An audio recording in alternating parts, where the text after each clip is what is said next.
In this video you will learn the basics of the 3Shape Cambridge user interface.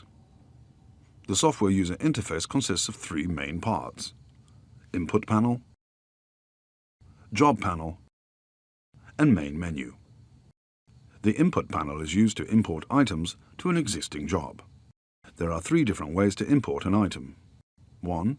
You can get it from a specified folder. 2. From a pending list, which shows a queue of items ready for production. Or 3. From 3Shape Dental Manager, which is only visible when running 3Shape Cambridge and 3Shape Dental Manager simultaneously. Click New Platform to create a new job.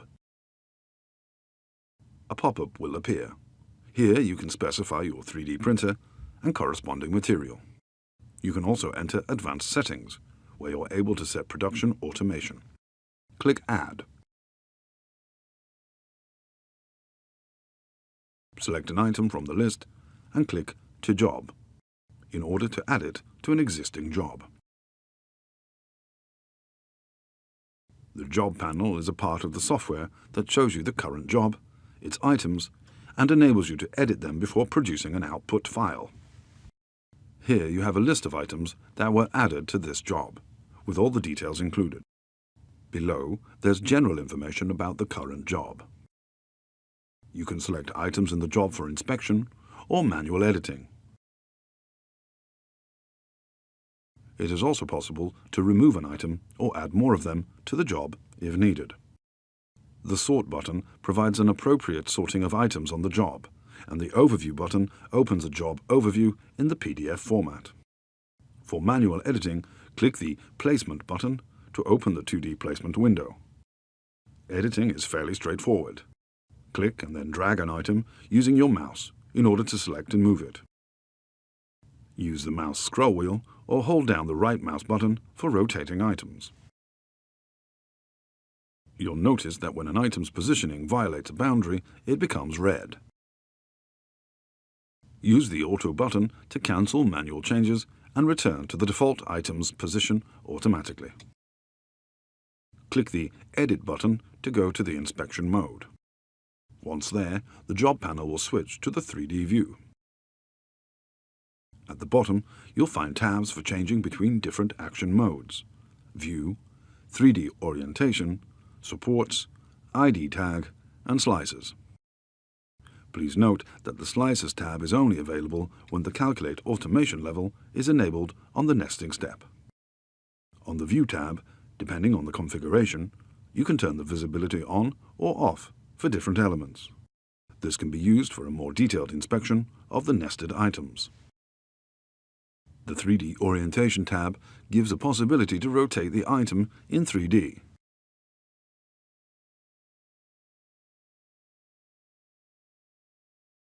There are additionally several 3D orientation tools available, which help you to rotate the item, minimize its height, and the area it takes on the platform. On the Supports tab, you can add further supports.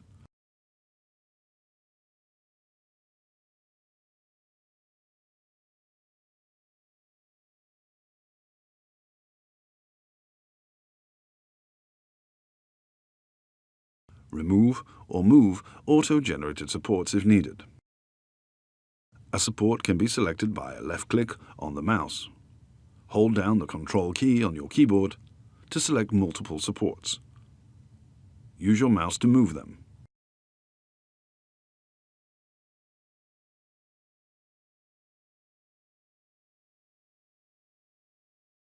The ID tag gives the user the opportunity to move or rotate the auto-generated ID tag using the mouse.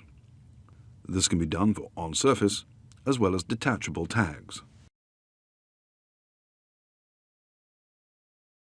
The Slices tab shows the slices in 2D. Use the scroll bar to check all slices.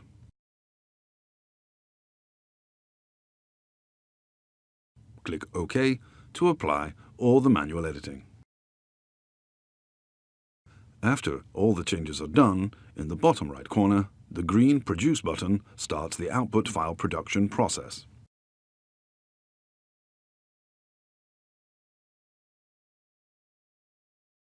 The software main menu consists of three buttons: Options, Log, and Help. The Cambridge Options menu is not needed for daily operation of the software, but can be helpful in adjusting some job parameters if needed. When you click Help, you'll find quick guides where you can learn more details about Cambridge software. Click About to get information regarding your software version, dongle number, and subscribe licenses.